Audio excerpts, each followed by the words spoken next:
What's up mga kaibigan? Kamusta? Muli po akong nagbabalik. Ngayon ay ipapaliwanag ko sa inyo ang isang sci-fi, drama movie na pinamagatang Uglies. Nagsisimula ang pelikula sa isang utopia na hinaharap kung saan ang karamihan sa populasyon ay naninirahan sa isang perpektong lipunan. Sa loob ng maraming siglo, naubos ng mga tao ang mga likas na yaman ng Earth, na humantong sa kaguluhan at digmaan. Pinilit nito ang mga nangungunang siyentipiko na lumikha ng genetically modified orchid na kumilos bilang isang bagong mapagkukunan ng enerhiya. Gayunpaman, pinalakas ito ng mga pagkakaiba sa kanilang hitsura, nakipagdigma pa rin ang mga tao sa isa't isa. Ang mga siyentipiko sa kalaunan ay nakabuo ng isang pangwakas na solusyon na pinangalanang The Transformation. Kapag sila ay tumuntong sa 16, bawat tao ay kailangang dumaan sa operasyong nagbabago sa buhay na nagpapabago sa kanila sa kanilang pinaka-perpektong sarili. Ang mga taong walang kapintasan ay kilala bilang pretties at nakatira sa perpektong na-curate na lungsod. Yung mga pinagdadaanan pa ang pamamaraan ay tinatawag na uglies at manatili sa dormitories sa isang lugar na pinangalanang Uglyville. Kabilang sa mga uglies ang isang batang babae na nagngangalang Tali at ang kanyang matalik na kaibigan na si Perez. Lilinggan siya sa 16 sa loob ng 3 buwan, habang nakatakdang makuha ni Perez ang kanyang pagbabago sa susunod na araw. Ito ay pagkatapos ibinunyag na ang dalawa ay may katulad na mga gallows sa kanilang mga palad na nakuha nila sa isang aksidente sa pagkabata. Sa bisperas ng pagbabagong anyo ni Perez, nangako sila sa isa't isa na hindi hahayaang burahin ng mga doktor ang mga peklat.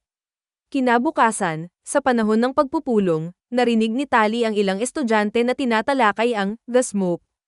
Ito ay isang misteryosong lugar sa labas ng lungsod na pinamumunuan ng isang misteryosong lalaki na nagngangalang David.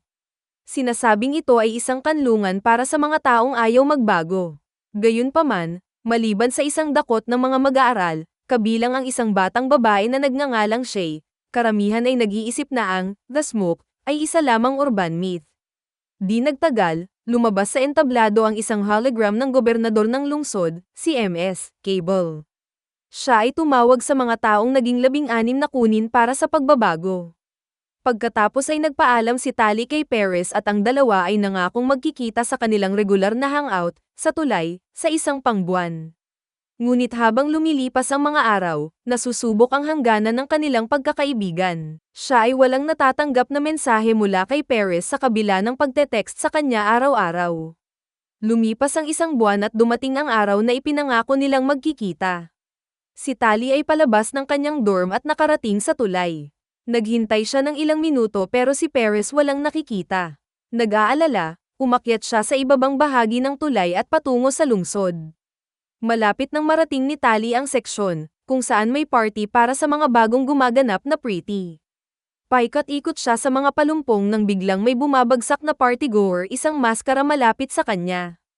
Hinawakan ito ni Tali at sa sandaling maisuot niya ito, isang hologram ang nagbabago sa kanyang simpleng uniforme sa isang magarbong damit. Pagkatapos ay pumasok siya sa kaakit-akit na partido at sa huli ay nahanap niya si Perez. Nagulat siya, iba ang itsura niya at hindi kayang kilalanin siya. Pagkatapos ay tinanggal ni Tali ang kanyang maskara at nagtanong kung bakit hindi niya nagawang pumunta sa tulay. Ngunit malamig na sinagot ni Perez na nagbago na ang mga bagay ngayon at hindi siya sigurado kung makaka-relate pa siya sa kanya. Nang marinig ito, nagulat si Tali, ngunit lalo siyang nagalit nang mapansin niyang nawala na ang peklat nito. Sa sandaling iyon, nakita ng isang security drone ang kanyang presensya, at napilitang tumakas si Tali sa mga paparating na gwardya. Pero hanggang dito lang siya bilang tulay kapag nahanap siya ng isa pang security drone. Sa kabutihang palad, lumitaw si Shay nang di inaasahan, hinila si Tali sa kanyang hoverboard, at lumipad papunta sa backlon ng dormitoryo.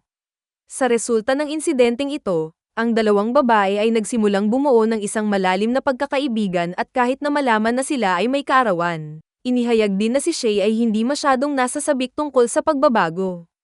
Habang lumilipas ang mga araw, patuloy na nagtatambay ang dalawa at nagpapatuloy si Tali alamin kung paano gamitin ang hoverboard.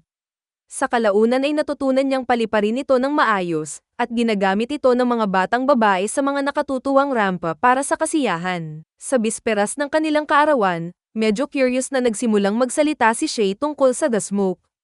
Kakaiba ang kinikilos niya nitong mga nakaraang araw at pinilit pa niyang samahan si Tali sa gilid ng lungsod.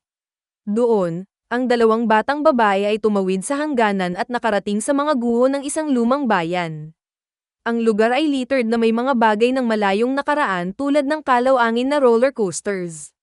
Susunod, dinala siya ni Shay sa isang abandonadong gusali at sa wakas ay ibinunyag kung ano ang nasa loob ng kanyang isip. Sinabi niya na totoo ang The Smoke, at malapit nang dumating si David para kunin siya.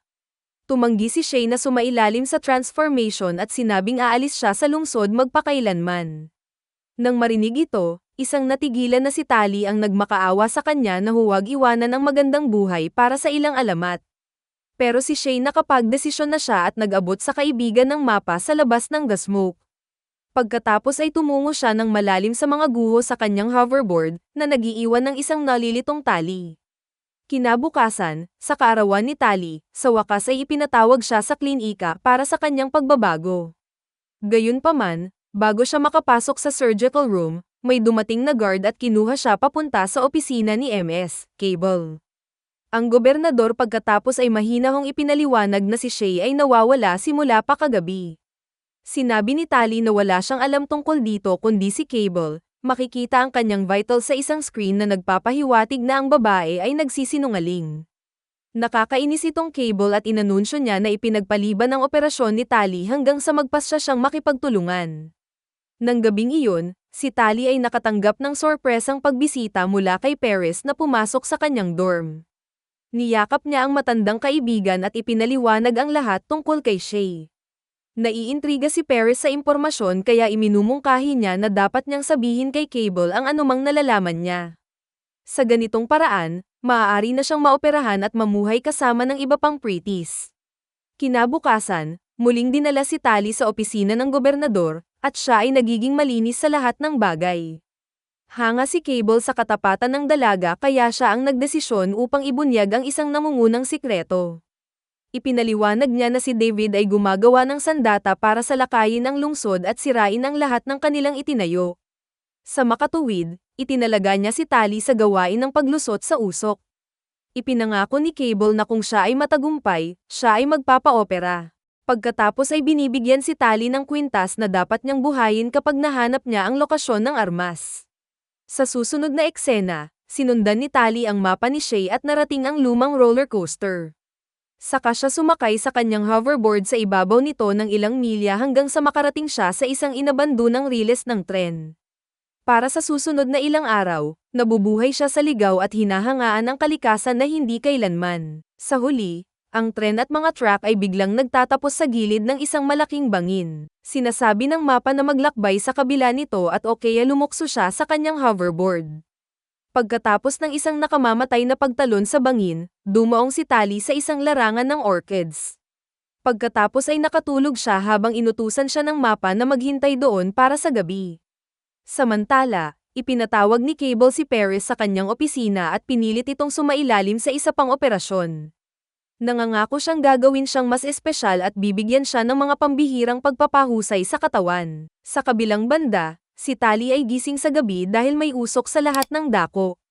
Siya noon ay natuklasan na ang bukid sa paligid niya ay nasusunog at hindi alam kung ano ang gagawin. Sa sandaling ito, kinuha siya ng isang misteryosong tao at hinila siya palayo.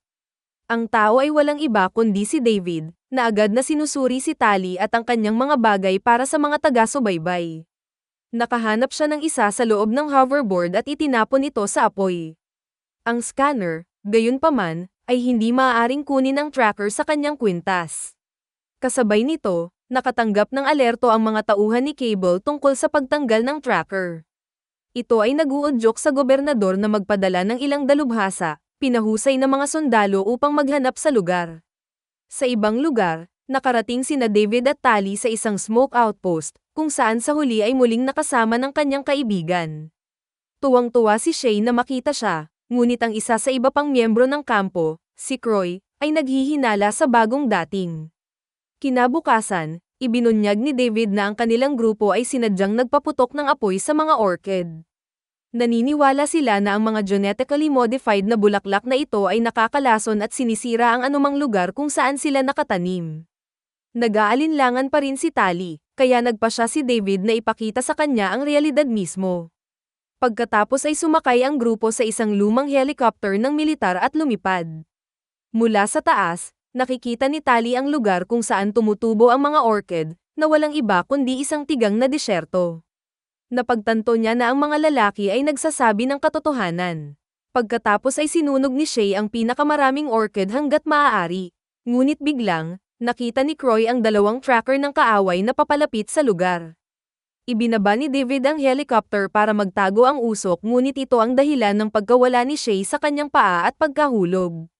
Dahil papalapit na ang mga scout ni Cable, inihagis ni Tali ang isang lubid pababa sa helicopter at ginamit ito para dumulas sa lupa sa ibaba.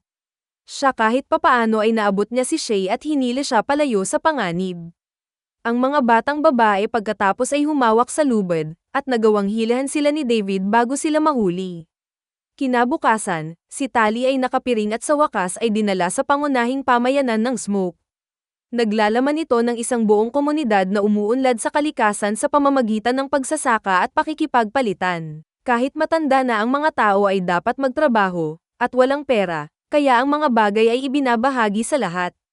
Higit sa lahat ay naroroon sa pamamagitan ng pagpili at wala silang mga armas dahil sila ay mga pasipista. Lumipas ang mga araw at nagsimulang maging komportable si Tali sa komunidad. Gumagamit siya ng mga mano-manong tool para tumulong sa gawaing bukid, nakatikim ng maanghang na pagkain sa unang pagkakataon, at nakikibahagi sa sumasayaw sa paligid ng apoy. Isang gabi, tinuruan siya ni David kung paano gumamit ng pana sa pangangaso, at in-enjoy nila ang oras nilang magkasama. Nagsimula ng magkagusto ang dalawa. Nang maglaon, isang miyembro ng Smoke ang bumalik mula sa orchid na may ilang mga sugat. Siya ay balisa, sabi ng mga scout ay nasa paligid pa rin at mas malakas sila kaysa sa karaniwan. Nakakabigla ito sa kabuuan ng camp at nagiging malinaw sa kanila na sinusubukan ni Cable na lipulin ang kanilang buong pag-iral. Pagkaraan ng mga ilang araw, muling namamasyal si Tali kasama si David. Alam niya ang kanyang pakikitungo gamit ang Cable at sinusubukang malaman ang tungkol kay David ng detalyado. Sinasabi niya dito na nakarinig siya ng mga alingaw-ngaw ng isang sandata ng malawakang pagkawasak na itinayo upang sirain ang lungsod. Dahil naaliw dito, dinala siya ni David sa isang lugar na malayo sa kampo. Hindi nagtagal ay nakarating ang dalawa sa isang cabin, kung saan nakatira ang kanyang mga magulang, sina Az at Maddie. Ang mga ito ay cosmetic surgeon na dating nagtatrabaho sa gobyerno kasama si Governor Cable. Sa paglipas ng panahon, naghinala sila sa ilang pagsubok at sinimulan nilang imbestigahan ang bagay na ito. Nalaman din nila kalaunan na ang mga pisikal na pagbabago sa pagbabago ay pabalat lamang para sa isang mas malaking iskandalo. Ang binago din ng gobyerno ang utak ng mga tao, ginagawang pipi at mabagal ang mga tao sa pamamagitan ng pagbibigay sa kanila ng pekeng pakiramdam ng kaligayahan. Ginawa ang lahat ng ito upang madaling makontrol ng estado ang mga ito. Ibinunyag din na ang mga taong nagtatrabaho para sa estado tulad ng mga doktor ay nabigyan ng lunas kaya sila ay makakapag-isip ng malinaw habang nagtatrabaho. Ito ang dahilan kung bakit ang mga magulang ni David ay matino pa rin tulad ng mga normal na tao.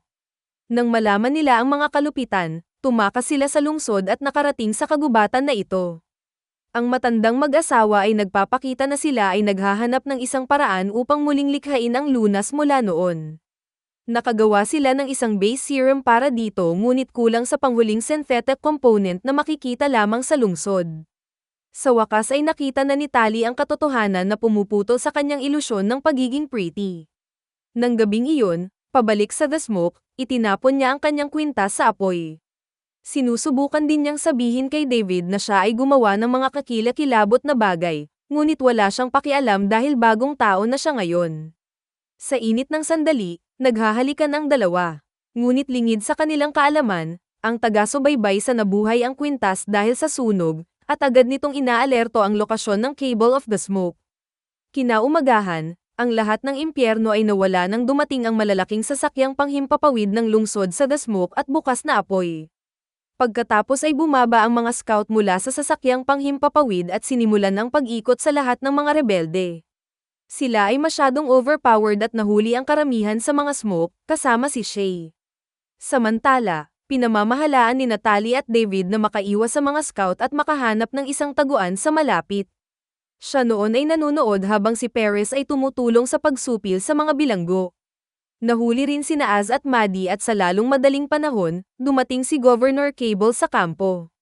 Binyantaan niya ang mga dati niyang kasamahan at hiniling niyang malaman kung nasaan si David. Natural na tumanggi ang mga magulang na ibigay ang kanilang anak, na nagudyok kay Cable na ipakita sa kanya ang totoo sa madilim na bahagi. Inutusan niya si Paris na patayin si Az para magpadala ng mensahe sa iba. Isang nakakatakot, sinubukan ni David na tumakbo palabas para pigilan siya, ngunit huli na nang hawakan ni Paris ang leeg ng matanda. Bilang resulta ng pag-ataking ito, pampublikong pinuri ni Cable si Tali para sa kanyang trabaho bilang ahente ng lungsod. Ang mga miyembro ng Smoke ay nabigla nang marinig ito at napagtanto na sila ay na-double-crossed. Samantala, habang ang iba ay ginulo, tahimik na inilagay ni Maddie ang base serum sa bulsa ni David. Susunod, inanunsyo ni Cable na mapipilitan ang lahat ng mahuhuli dumaan sa transformation. Ngunit sapat na si Tali at sinamantala niya ang pagkakataong tumakas doon kasama si David. Nang maglaon, nang makarating sila sa isang kuweba, sinubukang kausapin ni Tali si David ngunit galit itong tinutukan ito ng kutsilyo. Siya ay inakusahan siya ng pagtataksil at ang dahilan sa likod ng pagkamatay ng kanyang ama. Humingi ng tawad si Tali para sa kanyang mga aksyon at pag-aangkin na bago pumunta dito, wala siyang ideya na maganda ang Smokes. Siya pagkatapos ay tumuturo na alam niya ang lungsod sa labas upang matulungan niya itong makarating doon. Kasunod nito, nagpa siya ang duo na magtulungan pansamantala at maglakbay patungo sa lungsod. Palusot ni Tali sa dormitoryo at tinipon ang mga estudyanteng dating ka-close ni Shay. Pagkatapos ay ipinakilala niya sila kay David at ipinaliwanag na The Smoke ay tunay na totoo. Di nagtagal, isang grupo ng mga rebeldeng teenager ang sumulat ng The Smoke Lives sa kalangitan gamit ang kanilang mga hoverboard. Samantala, pumasok sina David at Tali sa gusali na naglalaman ng opisina ni Governor Cable.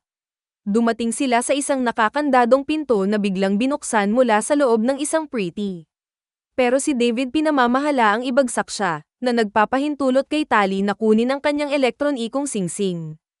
Habang tumutunog ang mga alarma, hinanap ng duo ang selda ng bilangguan at ginamit ang singsing para palayain ang lahat. Pero si Shay wala nang makita dahil dinala na siya sa surgery room.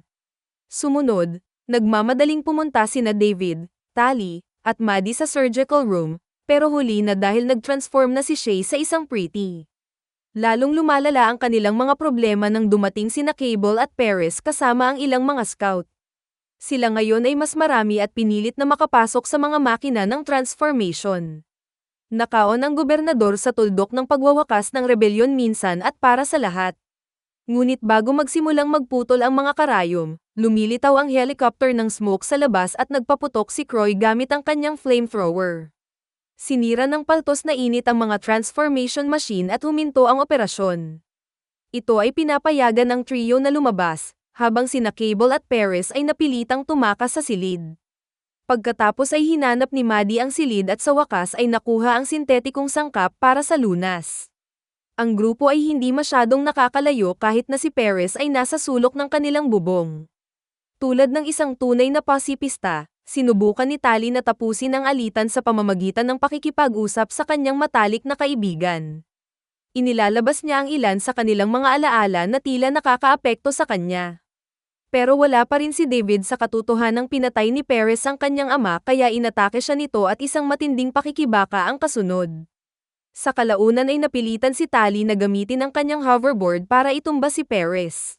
Sa kasamaang palad, nagdudulot ito sa kanya upang gumulong sa gilid ng bubong at mahulog sa isang talon sa ibaba.